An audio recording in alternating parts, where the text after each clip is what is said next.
So in section 4.1, we're going to be looking at polynomial functions and modeling.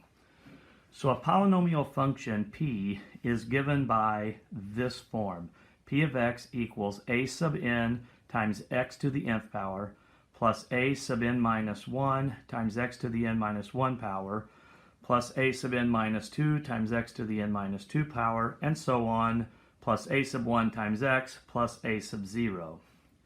Where the coefficients a sub n minus 1, and so on to a sub 1 and a sub 0 are real numbers, and the exponents are whole numbers. So for example, polynomial functions that we have discussed previously, well, we've discussed constant functions, we've discussed linear functions, we've discussed quadratic functions previously, and all of those are polynomial functions. So for example, f of x equals 4 is a constant function. F of x equals negative 3x plus 1 is a linear function. F of x equals 2x squared plus 11x minus 2 is a quadratic function, and all of those are polynomial functions. We say that a constant function has a degree of 0. The leading term of the constant function is 4, and the leading coefficient is 4. It'll make a little more sense for, like, let's take a look at the quadratic function.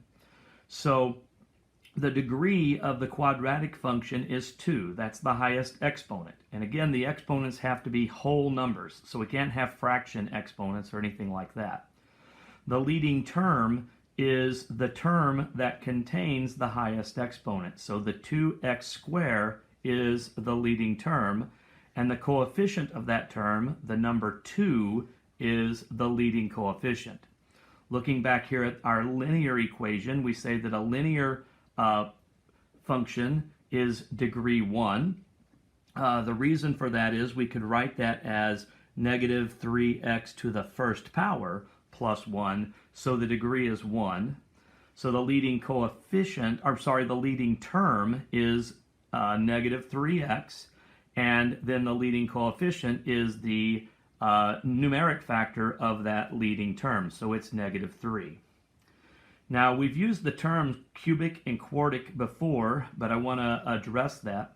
A cubic function is a polynomial function that has a third power in it, so it has a degree 3. So here we have 5x cubed plus x squared minus 44x minus 9. The degree of that is 3 because we have the highest exponent of 3. The leading term is 5x cubed, the term that contains the third power, and then the coefficient of that term is 5. So we call that, again, the leading coefficient. For this quartic function, quartic means we have a degree 4. So we have x to the 4th power, so the degree is 4. The leading term of this function is x to the 4th, and the leading coefficient is the numeric factor of this term, which is understood to be 1, because we could think of that as 1 times x to the 4th. So the leading coefficient's 1.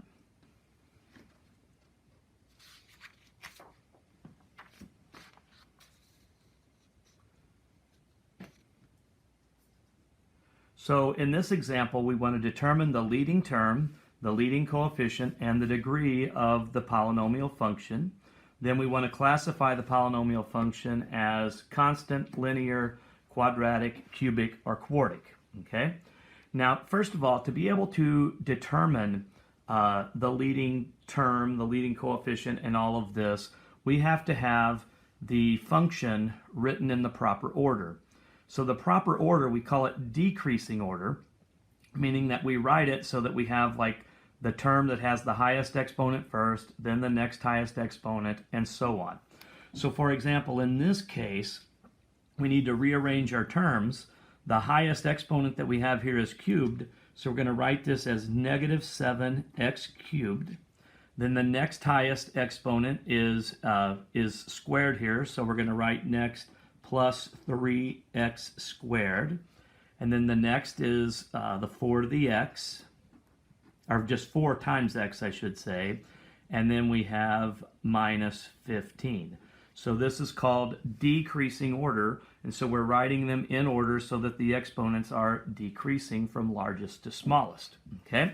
So with our polynomial function written in decreasing order, we can tell that the leading term,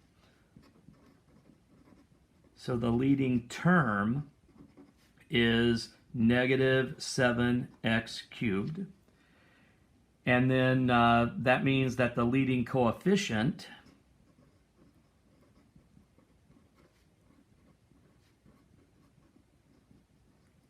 is the numeric factor of that, so that's going to be negative 7. The degree is the exponent, so the degree is 3. And then we're supposed to classify the polynomial function as constant, linear, quadratic, cubic, or quartic. Well, since this is a degree 3 polynomial function, that means it is cubic.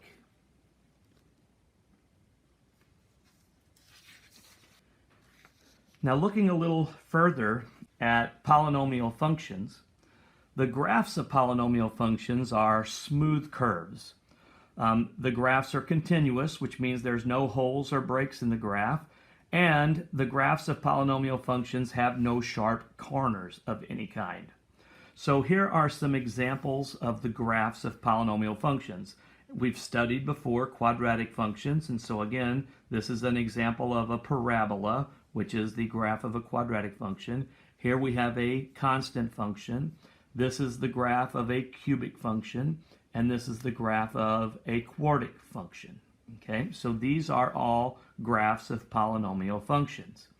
Now, if we take a look at these other graphs, this graph is the graph of an absolute value function. This is not a polynomial function, and notice that that graph, it has a V shape like absolute value functions do in general, but it has a corner. So we can tell from the fact that that has a sharp corner that this is not a polynomial function. Okay. Here we have the graph of a square root function, again, which is not a polynomial function. Here we have the graph of h of x equals x to the 4/5. Notice that the exponent on x there is a fraction. This is not a polynomial function, and its graph has this sharp corner. We call that a cusp. Okay. And then here we have a graph of a rational function, which we'll study later on.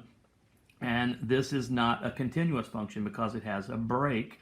So this is definitely not a polynomial function. The domain of a polynomial function is the set of all real numbers. In other words, the domain is negative infinity to infinity. X can be anything whenever we have a polynomial function.